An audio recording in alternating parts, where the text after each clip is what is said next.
Welcome to Bible Bits, Matthew chapter 2.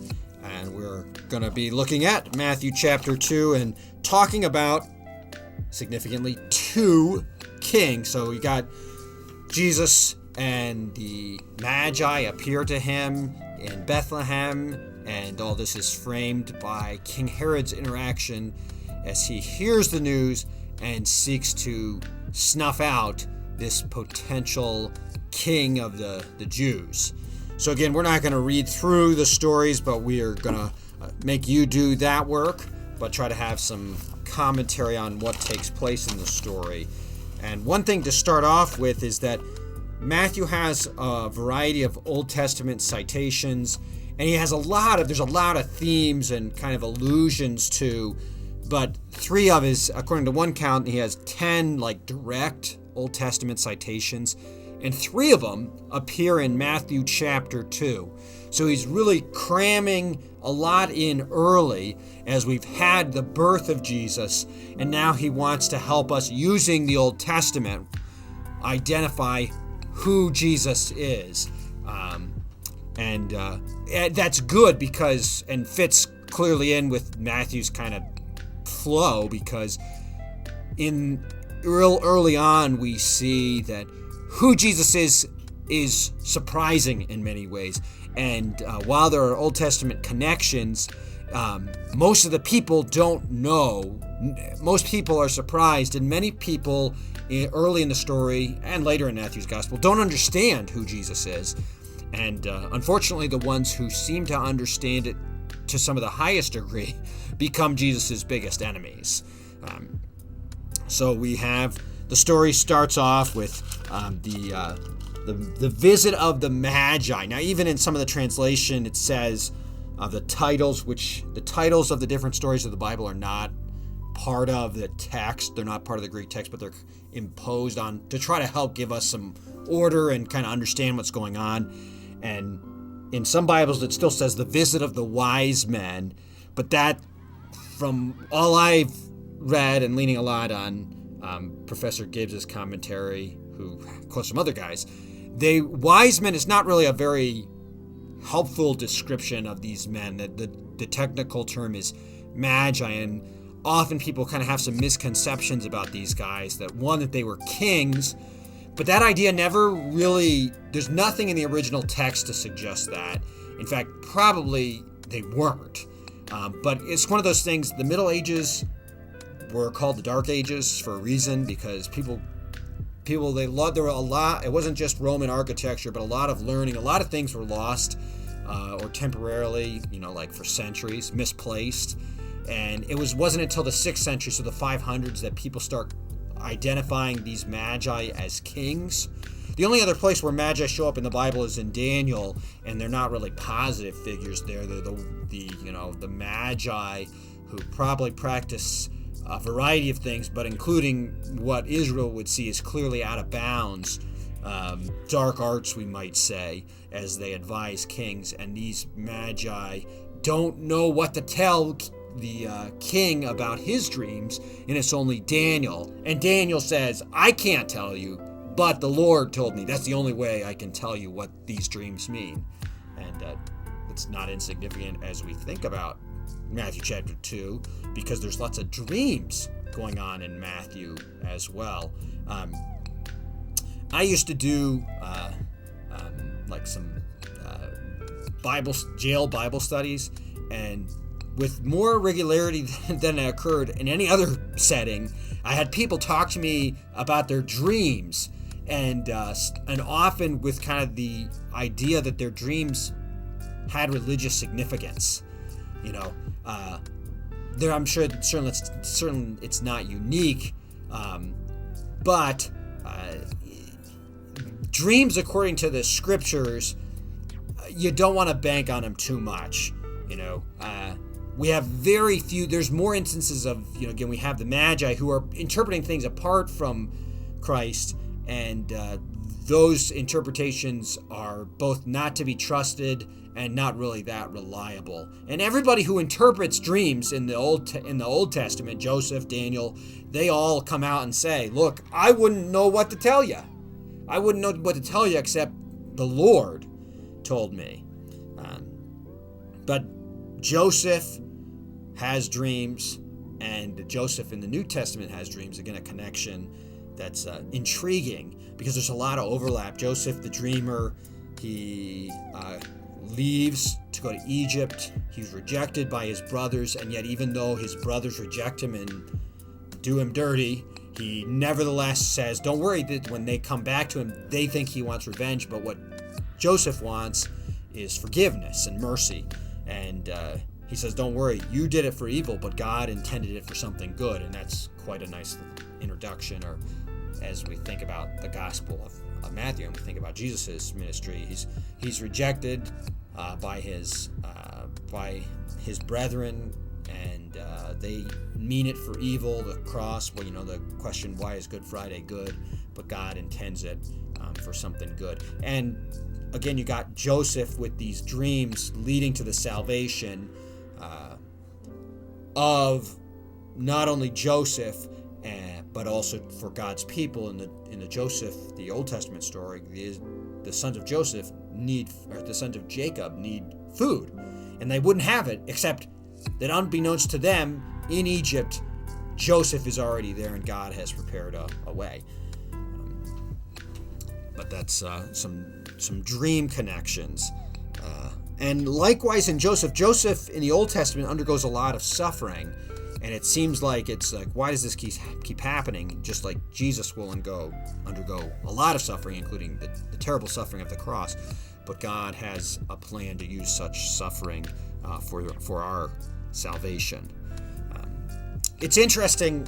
I think an interesting connection to living in the world today is the two kings that we have in Herod and Jesus, and there's a lot of differences. If you had a chart of similarities and differences, there'd be a lot more differences between Herod and Jesus, and this will come up again more in the Matthew's narrative. But which kind of king do you want? What's the king that you would like as your king?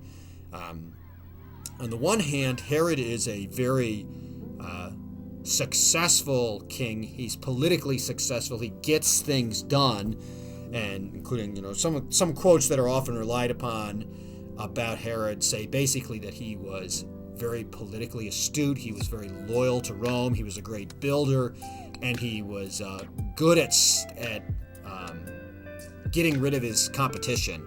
Early on, that meant any opposition to his reign he got rid of, and even towards the tail end, sickness added to his paranoia. He kills his wife and kills several of his sons. And here in this story we see, although it's not really recorded elsewhere other than Matthew's Gospel that we have found in any historical source, it's certainly completely in character with what we know of Herod, that he sees this problem and he kills all the baby boys in Bethlehem. So we have a star here, and that's kind of a big part of we just got done with Christmas not that long ago, and a big part of Christmas lore is the star. And I don't know that I can speak with a lot of authority on exactly what the star was, like what kind of phenomena it was. I guess from what I know, I tend to lean toward, it's certainly possible it was like an astrological event. It also could be just something that's miraculous, a light that who knows, I have no idea how it operates, but it shows the Magi, for instance, where to go. So it seems that clue makes it seem like maybe not like a star as we typically think of a star, but more of a miraculous, sign of some sort, and reminiscent of how in the Old Testament the Israelites are wandering through the wilderness. How do they know where to go? They have a pillar of cloud by day and a pillar of fire by night, and this star leads the Magi to Jesus. I never really I started, but never talked about how they weren't necessarily particularly wise. Probably seeing the Magi show up, even I'm struggling because I've so often called them and heard them called the wise men. I keep wanting to say the wise men. But the Magi show up. When they show up in Matthew's gospel, probably most of the Jews would have been very surprised by this. And not necessarily seen them as like, oh, these really smart guys that figured out to come to worship the king. First of all, we're not really sure that they worshipped. It says they bowed down and paid their respects to. It's not impossible that they worshipped him. And the language that Matthew uses is meant to evoke, as we know more about Jesus the King, that he's worthy of such worship. But this is the kind of thing that people would do for any sort of kings. And the Magi seem a little bit like unaware of, no fault of their own. They're from the East, and they don't really know the political maneuverings. They don't really know the political situation in Jerusalem and Judea very well, because they go to Herod. Had they known more about Herod, they might not have risked their own lives or the life of the child if they truly thought he was a king. They go, we don't know where we're going. And so they go to Jerusalem, and the star doesn't even necessarily lead them to Jerusalem. They recognize it as the significance of the king of the Jews, and so they go to the capital, Jerusalem, to find out more. And Herod's surprised by this, but and all of Jerusalem with him. So all of Jerusalem is worried, maybe either probably because they're worried about how Herod will react, or to the potential upheaval or Roman reprisals if word gets out that there's a king of the Jews, other than Herod, who claims to be king of the Jews and is given that authority by Rome, but isn't really Jewish and fits no prophecy at all about who the king should be. And there's, like I said, there's several quotes in Matthew chapter 2, and one is from about a star, or about not specifically about a star, but about a ruler rising from Judah, from Isaiah chapter. From Isaiah, from a couple different places. Micah, the first one, I guess. I'm thinking ahead. But you, O Bethlehem, in the land of Judah, are by no means least among the rulers of Judah, for from you shall come a ruler who will shepherd my people Israel. One thing that's kind of a noteworthy is that, according to Professor Gibbs from the Concordia Seminary in St. Louis, he makes a convincing argument to this, novice anyway, that this is actually kind of two quotations put together, which sounds weird to us, but it was not weird to them. This is the kind of thing that they would do, is sometimes put together multiple verses, Old Testament verses, and so it's both from Micah and also from a promise to King David, and I think in 2 Samuel. I'm not 100% sure on that, and I don't have time to check it. But a combination of Bethlehem, which is, of course, where David's from, and even though David is, kind of the runt of the litter of his family, and yet God makes him the greatest king that Israel ever had until Jesus shows up. And later he promises David that a ruler will shepherd his people Israel, referencing the son of David. So further reinforcing who Jesus is this fulfillment of what the Old Testament is trying to get at, but one of these, what's never actually fully been fulfilled, although God has long promised it. Then there's the next prophecy is out of Egypt I called my son, which is from Hosea chapter 11, and it's talking about how God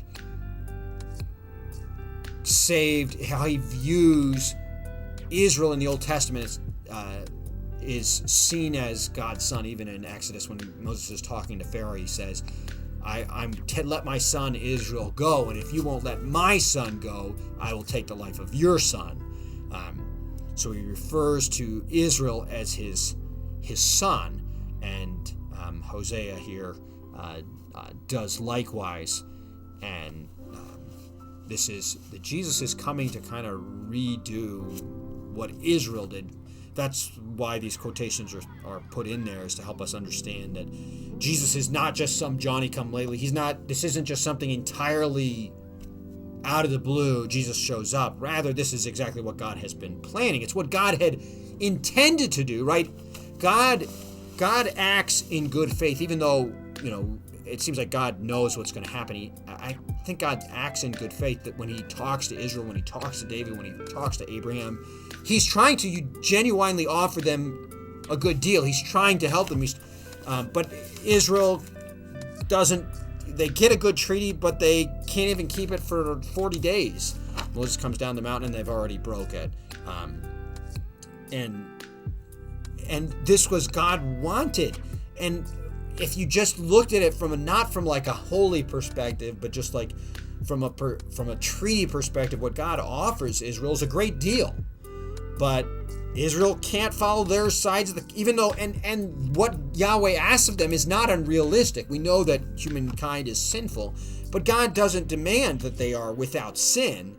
He says, just stay with, don't keep coming back to me, and if you make mistakes, here's what you need to do. But Israel not only made mistakes, they blatantly committed sin and didn't bother to even ask for God's forgiveness in many cases.